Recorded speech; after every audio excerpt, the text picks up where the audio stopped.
the police. This is the police. The scoops are on their way.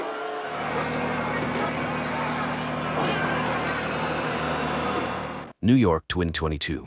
The mindless activities of humanity have led to environmental pollution and global warming, complicating life for mankind.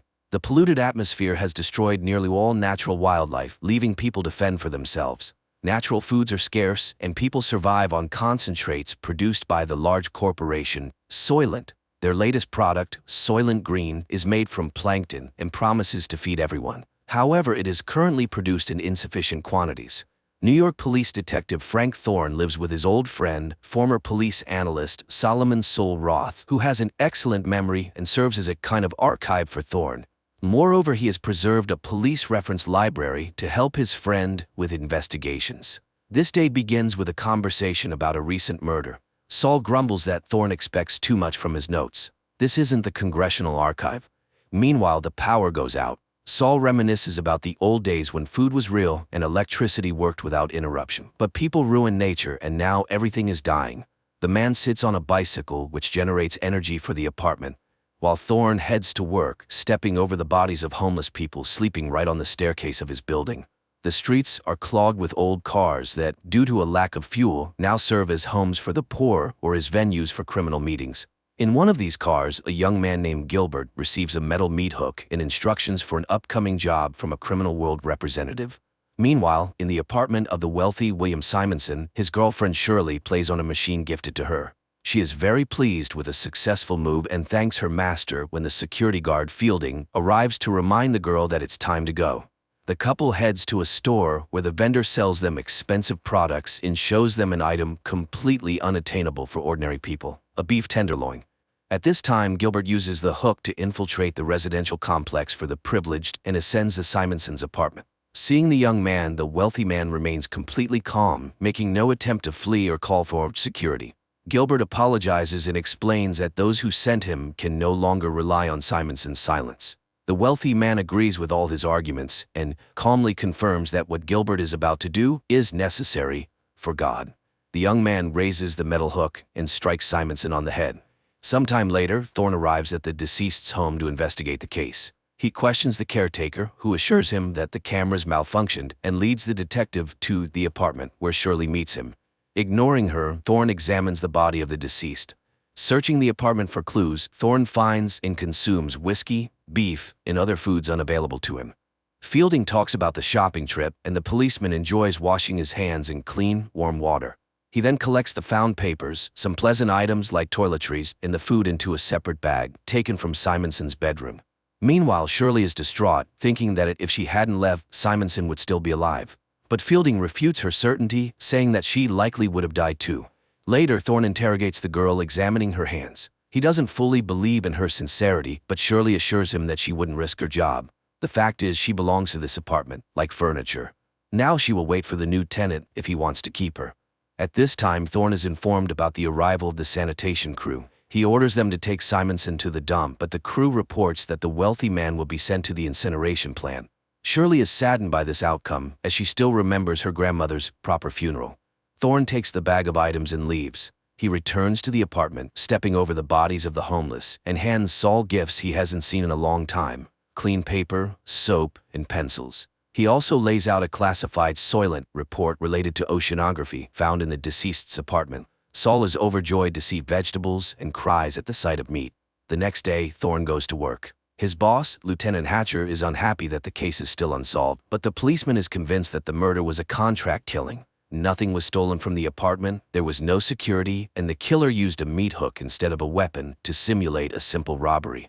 Therefore, the first thing the detective decides to do is check the bodyguard, and after tracking the man, he finds his girlfriend, Marta's apartment. Thorne searches the place, notices a spoon on the table stained with strawberry jam, and concludes that this is too luxurious an item for the bodyguard's girlfriend. Returning home, he sits down for dinner, prepared by Sol from the products he brought the day before. The friends savor long-forgotten tastes, and then Sol gets to the report. Studying the books brought by Thorne, he learned about Simonson's biography and his longtime partner Santini, who now serves as the governor of New York. Together they created the Soylent Project, which became very profitable for its developers. Thorne goes to the phone booth on the corner and reports to the lieutenant what he has learned, unaware that the person who gave Gilbert the meat hook is in his office. Meanwhile, a party is taking place in Simonson's apartment, organized by Shirley. Thorne arrives and demands answers to his questions. Shirley can't say anything specific, as Simonson didn't confide in her. However, she does know Santini. Simonson introduced her to him. In fact, Simonson had been acting strangely in recent months, worried and even visiting church. The couple retreats to the bedroom when the building manager bursts into the hall. He behaves very rudely with the girls, and Thorne declares that he asked them to gather to ask questions. The manager is forced to back off, but the upset girls leave. Shirley offers Thorne to stay the night, take a real bath, and enjoy breakfast. She doesn't like being alone and is happy with the man she likes, as the others don't ask her opinion. Thorne agrees to the invitation. The couple takes a shower together, enjoying amenities unavailable to ordinary mortals. Later, Thorne visits the church where the deceased wealthy man had gone. On the porch, he finds a dead woman with a child tied to her hand. Realizing that the mother can no longer care for her daughter, he takes the child and carries her into the church, but the building is crowded with people who have nowhere else to go. Finding the priest to whom Simonson confessed, Thorne tries to question him. However, exhausted by the huge, sick and hungry flock, the priest only remembers the fact of the wealthy man's confession, not its details. Yet, under pressure from the policeman, he admits that the truth is killing him. It's so monstrous. Thorne returns to the lieutenant, who informs him that the Simonson case is closed, as it's a simple robbery. He asks to rewrite the report, but Thorne refuses to do so, finding everything too suspicious. For refusing to obey, Hatcher assigns Thorne to patrol the streets. That same day, Governor Santini is informed about the persistent policeman who refuses to close the case. Learning about Thorne's visit to the priest, Santini orders his elimination. Fielding goes to confession. Meanwhile, Thorne is patrolling the street where the Soylent distribution center is located. A large crowd gathers, and soon the product runs out, causing discontent among the crowd. The police recognize the danger and try to quell the unrest. However, people start rioting. The killer sent after Thorne tries to get close to him as machines with scoops arrive to load people into the truck beds and take them for processing. The killer shoots but misses, killing a woman standing next to the policeman. The crowd goes wild. The killer tries to reach Thorne, injuring several rioters and wounding the policeman in the leg. Thorne tries to capture him, but seeing the weapon, pushes the guy. He flies straight under the scoop of a machine and dies, depriving the policeman of the opportunity to question him and learn the truth. Nevertheless, convinced of Fielding's involvement in the conspiracy against him, Thorne sets up an ambush in the bodyguard's girlfriend Marta's apartment. The men fight, during which Thorne accuses the bodyguard of killing his boss and implicating the corporation in the attack on the policeman. Finally, he warns the man to stop following him, otherwise it will end very badly. After this, Thorne goes to Shirley. At this time, Solomon brings the oceanographic report to a group of scientists who call themselves the Investigators Bureau. Shirley has just finished bandaging Thorne and offers to go somewhere, but he doesn't know where they could run. Everywhere it's the same: hunger and a dying earth. The girl is upset as the new tenant is arriving today, but the policeman is sure she will please him. Meanwhile, the scientists announce the results of their research to Saul, and it is truly horrifying.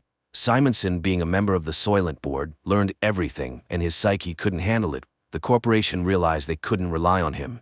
To prevent him from talking, they eliminated him. Now, before going to the Supreme Council, they need to gather evidence. Saul is so shocked by the discovery that he decides to go to the place where they will help him die. Meanwhile, a new owner moves into Simonson's apartment. He meets Shirley and finds her attractive. That evening, Saul goes to the place, notifying Thorne in a note. The policeman immediately rushes to his friend. Saul is just answering the manager's questions. His favorite color is orange, and his favorite music is classical. The man is escorted to a private room where two young people help the old man undress. He is laid on a couch, classical music begins to play, and scenes of nature that no longer exist. Vanished forests, extinct wild animals, lost rivers, and the beauty of the ocean appear on a huge screen. At this time, Thorne arrives at the house of the Lord, and they guide him to Saul's room, but the doors are already closed, and entering is impossible. The detective can only watch his friend's last moments through a viewing window. He watches the beautiful scenes with Saul, marveling at the lost beauty of nature. But Saul notices him and is happy to be able to say goodbye to his friend. Before dying, he tells him about his discovery and begs his friend to find the evidence and reveal the truth. After waiting for the end, Thorne follows the stretcher, carrying his friend's body. The man manages to sneak into the basement, where the bodies are loaded into large trucks, and he climbs onto one of them. Soon the truck arrives at the center for processing human bodies, and Thorne watches as the bags are unloaded and sent inside the factories. The man goes inside and soon finds a conveyor belt that lowers the bodies to a lower level. Thorne follows them, and after tracking the process, the man realizes that Soylent Green is made from processed human bodies. However, the guards spot him, and the policeman has to flee, killing several guards trying to detain him along the way. He soon reaches the city and tries to contact his precinct, but the line is busy. Then Thorne calls Shirley's apartment and asks the girl to stay with the new tenant and just live. Finally, Hatcher responds, annoyed by his subordinate's actions, but Thorne doesn't have time to say anything before he is attacked by the corporation's men, led by Fielding. The man fires back and runs to the church, though he is wounded. However, Fielding rushes after him. He searches for the policeman among the people filling the church, notices blood drops, and follows them, but Thorne attacks first. A fight ensues, people wake up and scream, but the policeman manages to kill his enemy with a knife picked up from the floor. At this moment, Hatcher arrives. Thorne tells him what he has learned and urges him to tell the Bureau members that the ocean is dying, and the plankton from which everyone thinks Soylent Green is made no longer exists. Soylent Green is made from people. So the corporation is intentionally breeding people like livestock. The lieutenant promises to take the necessary measures. Thorne is taken away by paramedics, but the man continues to shout that Soylent is made from people and asks the lieutenant to stop it. The final scenes replay the images shown to the dying Solomon Roth. The adaptation of Harry Harrison's novel turned out to be terrifyingly beautiful and compelling. The most frightening thing is that there is no resolution, nor can there be.